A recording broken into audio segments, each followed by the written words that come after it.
Yo, what is up, YouTube? It's your boy RBP Gang, RBP Nation, RBP Boxing, RBP MMA coming at y'all with a fight prediction video. Today we're gonna be breaking down UFC. It's called Fight Night. Vicente Lucque versus Rafael dos Anjos. About to pop out real quick. Let's see. Okay, we're outside right now. Yeah, so it's a decent card, you know. Obviously, we got Joshua Helenius. I was thinking about making a betting breakdown for that, but just didn't really get around to it. Like a lot of stuff nowadays. Yeah, bro. I don't know. I've been kind of lazy nowadays, bro. Like just lately, I've just been chilling,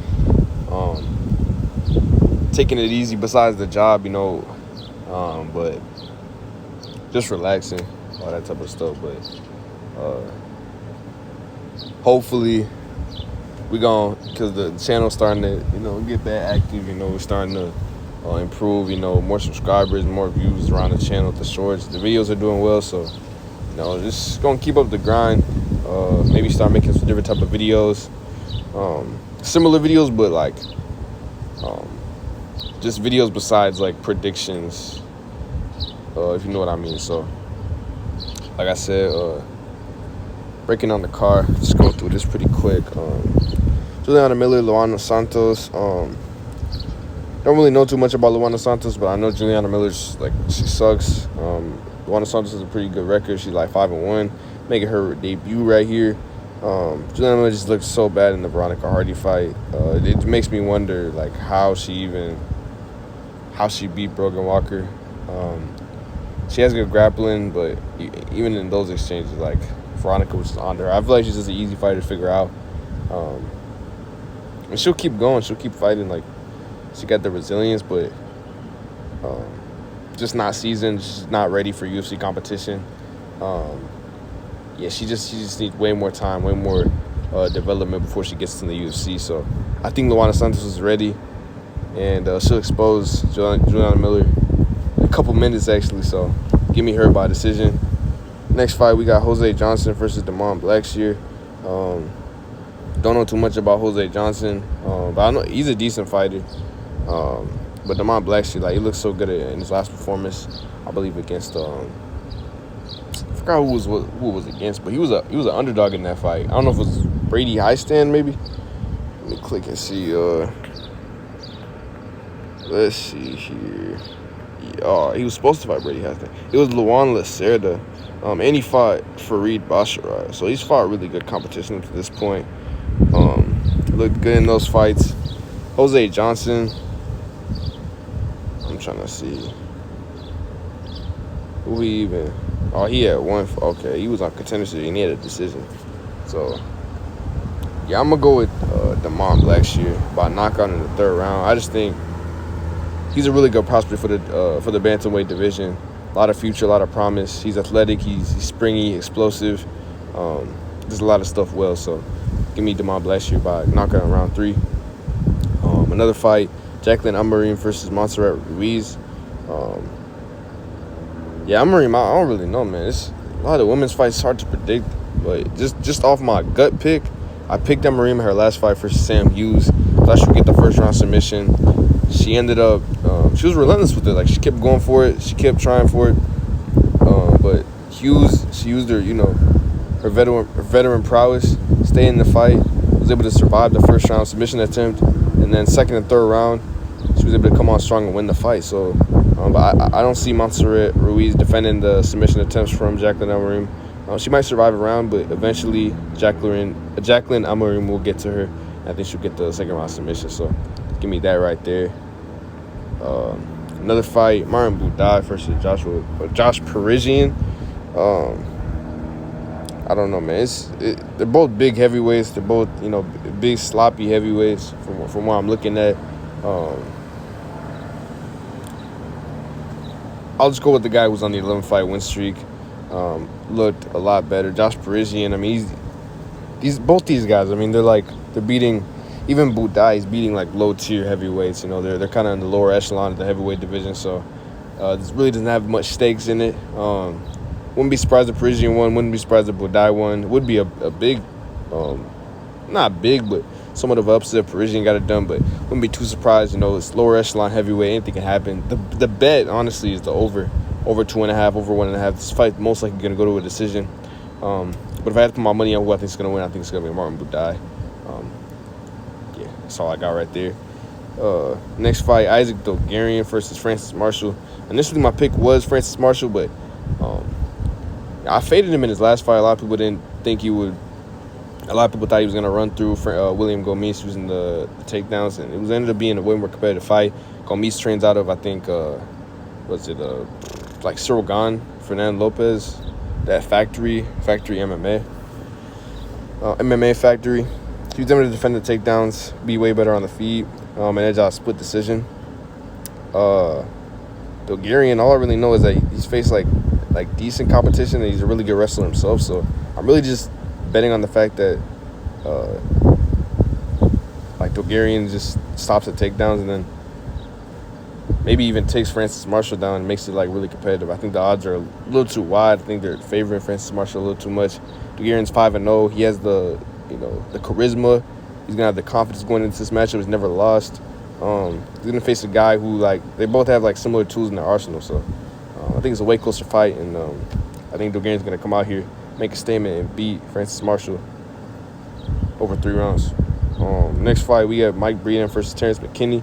A fight I delve deep into. I really like Terrence McKinney, and Lucque fell in love with Mike Breeden doing the tape study. You know, he's a really good striker on the feet. Had a rough go when it came against Alexander Hernandez. I think he came in on short notice. Just got finished in round 1, but I saw some good things. I saw some decent striking. A big concern that I saw, though, was when he put his hands up, you know, a lot of the shots were getting through the guard, and there was a lack of head movement. That's what I really saw, you know. And then he was able to, if we look at the Natan Levy fight, even in that fight, man, he really good striking, really good boxing. Got rid of the looping punches that kind of got him in trouble.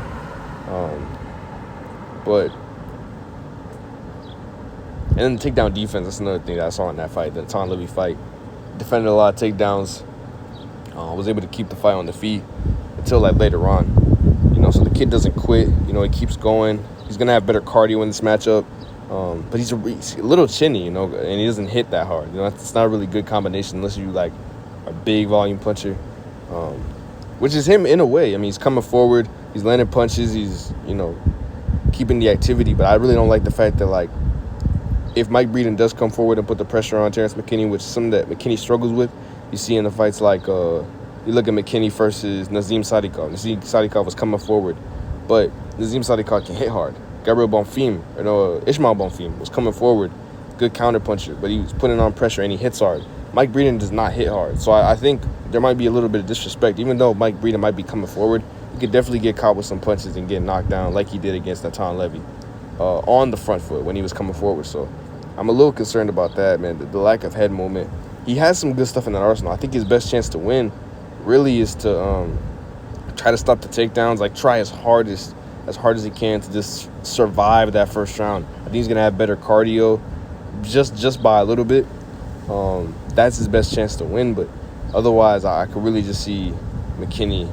I'm going to switch this pick. I know it says second round submission, but probably McKinney first round submission, you know, because I think if it gets to the second round and even the third round, you know, that's a bit of a panic mode for McKinney. You know, that's when he really has to start thinking, okay, like let's think about this for a second. And I say submission because in the Nazim Sadikov fight, and even in these last couple losses that McKinney's had, he's looked way more mature. He's going for a wrestling approach. He's not, you know, going out there like going crazy and stuff. So actually, it could be second round. Actually, you know, maybe he just controls him the first round. Mike Breeden defends some of the submissions. He did pretty well defending the submissions against Natan Levy, even though he is giving up his back.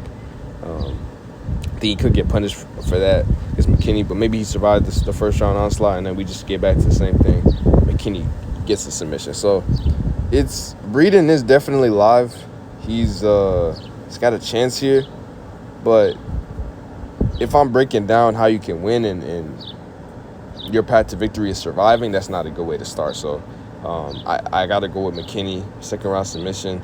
I'm all over this, man. I think McKinney, he's going to submit him. He's going to go for a way more like wrestling approach. Think on the feet. it could be a little competitive, but I think, yeah, McKinney probably drops him in the first, pounces on that, goes for the submission, maybe like holds him down for a little bit, round ends, and then second round is more of the same. Goes for a takedown, doesn't drop him, goes straight to the wrestling, and then gets the back and submits him. So next fight, we got JP Bays versus Marcus McGhee. Another tough fight where it's like, even though Marcus McGhee is like a big favorite, you know, came in on short notice against Journey Newson. A lot of people didn't think he had a chance in that fight. Or no, yeah, he was an underdog in that fight, but he came out there short notice, just bodied him, you know. Just completely destroyed him. And then JP Bays, he's had a pretty rough go in the UFC. But in this matchup, I mean, if he can utilize the grappling, maybe be a little more, I mean, his cardio is not the best at all.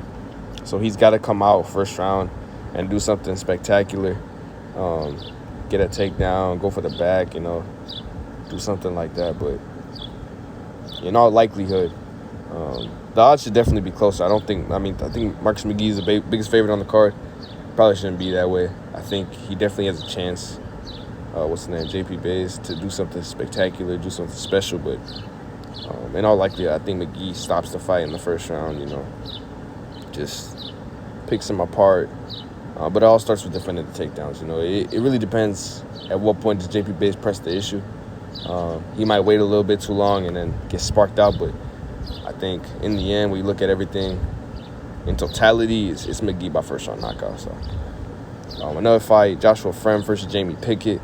Yeah, man, Fremd looked really good in that fight with what fight was that? Let me see. It was Cedricus Dumas, yeah. And now Cedricus, I don't know.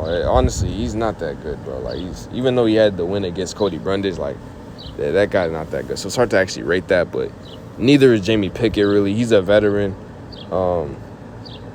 But, yeah, I do think people are overlooking him, though. I do think he's pretty live in this matchup, but you look at the striking, you look at the submissions, you look at the takedowns, like, you know, Joshua Fremd, he's a really good fighter. You know, I think he got caught in some bad spots with the Tresean Gore fight, but I thought he was doing good in that fight. I thought he was, you know, representing himself well. Just got caught in the guillotine, and, you know, Tresean Gore, man, he probably has one of the best guillotines in the game, man. I mean, the biceps, the strength, all that type of stuff. He was never getting out of that.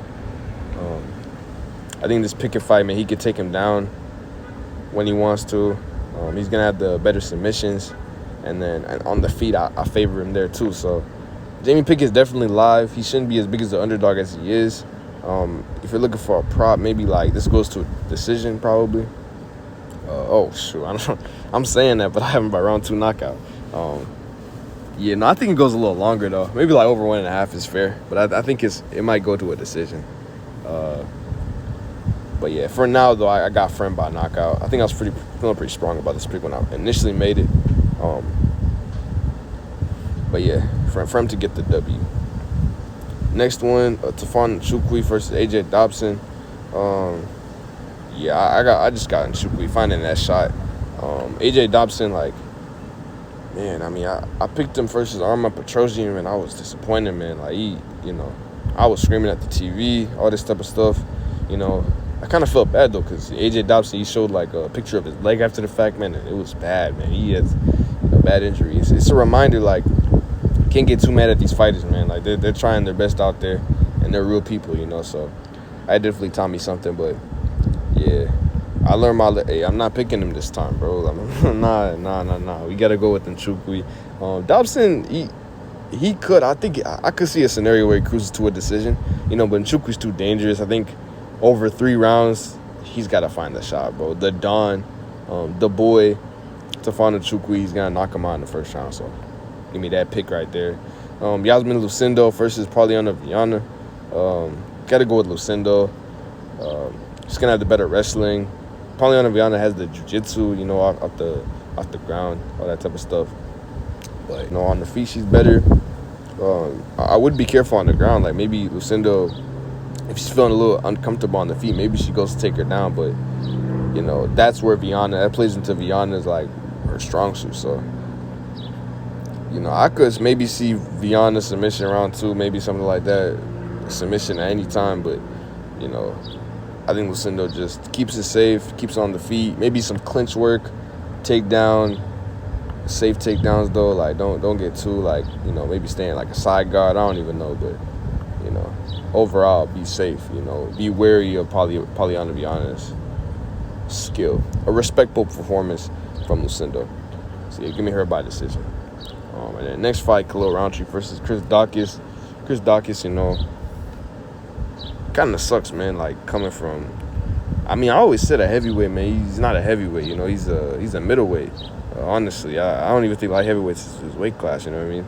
He should cut down more, but you know, it is what it is. Already going from heavyweight to light heavyweight is a big accomplishment, you know. But after he gets knocked out by Rountree in round 1, he might want to consider going to even welterweight. You know what I'm saying? Like something like that. But you know, Daukaus, it's hard, bro. It's hard. It's hard to see him win this fight, man. I don't know. He might have to do something unorthodox, bro. Like just completely change the strategy. But you know, coming from a division where he struggled a lot with power punches, hard hitters, people who just really good on the feet, you know, and then immediately come down to a guy who's not the biggest name, you know, not the highest rank, and he hits hard, you know. So it's tough, man. I don't know, man. Like Daukaus, man. I hope he does well, but you know, it's an uphill climb for him. I think he loses in the first round, gets knocked out, sparked out. Similar to the Curtis Blades fight, it's just a division down. So give me Khalil Rountree by first round knockout. Next fight, co-main event, Cub Swanson versus Hakeem Dawodu. Raul with knockout is crazy. No, yeah, I got Dawodu, man. Like I think Cub Swanson is washed up to this point. Like he don't got nothing left in him. You know, that Jonathan Martinez performance showed me all I need to know. You know, I think he's finished. Like he's done. Not much he can really do left in his career. I don't really know why he's taking these type of fights, you know, like against up-and-coming guys. It's cool, you know, you want to show that you're tough, you know, you can still be some elite guys in the division, some of the best unranked guys, but, you know, that's all right, bro. Like, you know what I'm saying? Like, I say just give it up, you know. It's cool. At least it's a featherweight, you know. It's not at the bantamweight weight class that he was cut into. So, it'll be a little more filled out. That's a little bit better for him, but, you know. Dawodu, man, he's a killer. He's a nasty guy. He'll talk to you while he's beating you up, you know. He's got that ferocity. Canadian, too. I mean, bro, his nickname's Mean, you know what I'm saying? So, no mercy. He's just going to go out there, make a name off you, bro, like, on Cub Swanson. So, give me Hakeem Dawodu by first round knockout. And then, in the main event, Vicente Lucque versus RDA. I was like debating picking. This is a stupid. I don't know why I picked RDA by second round submission. Now I'm gonna stand by it though. You know, I think Lucque is kind of washed up to this point. I picked Lucque to lose against Jeff Neal. You know, he gets knocked out. You know, Michael the Guru, Michael the Futuristic, Mystic Mike. You know what that is. Yeah, man, this matchup. You know, I'm conservative Vicente Lucque. You know, realistically, you know, look, it's like. He had that brain bleed against Jeff Neal. He really shouldn't be fighting up to this point. He probably should have just called it quits. You know, that's not something you really play about. But he's still here back fighting, you know. I don't think it's really the best decision. And I think he's going to be timid in this matchup. He's going to be scared psychologically. Like scared subconsciously, you know what I mean? Like not outwardly scared, like scared. But like there's definitely going to be some hesitation in the moves that he's doing. You know, he's not going to let his hands go. You know, and I think it's a classic striker versus grappling matchup, and I think grappling's gonna win. You know, I think that timidness is just gonna be enough. That just gonna be enough for RDA to take that back and get the submission in round 2. He's gonna run through Vicente Lucque, turn back the clock. Like I said, man, for RDA at this point in his career, just some fun fights. This was it was an interesting fight. I don't know, interesting fight. I mean, it's a banger on paper, I guess, but. I was expecting, like, maybe RDA versus, like, not Tony Ferguson, but, like, another older guy, like, something like that.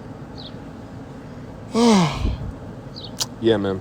But, yeah, I mean, yeah, honestly, to this point, like, RDA should just be taking fun fights that appeal to him. Nothing crazy fights like this. Kind of like a fight like this, you know. Even though Lucque isn't far removed from, like, the Yeah, I was a big Lucque fan. I thought he could be, champion one day or something like that. But he just been on a downward slope, man. He's just so washed up to this point, bro. So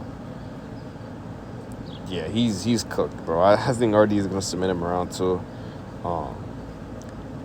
And that's it. That's all I really got for y'all. Locks of the card, I would say. Let's see here. Let's see, Hakeem Dawodu's a lock. Khalil Rountree's a lock. Lucindo's 100% a lock. I wouldn't even be so sure about that. I don't know. I want to say McKinney's a lock, but I have a feeling, bro, he's gonna choke or something. Dulgarian's a lock. Let's see here. Amorim should be a lock. Let's see, and then that's it for lock. Yeah, that's all I really got for y'all. Leave a like on the video, subscribe. Yeah, peace out, more squad. You already know what it is. Boo!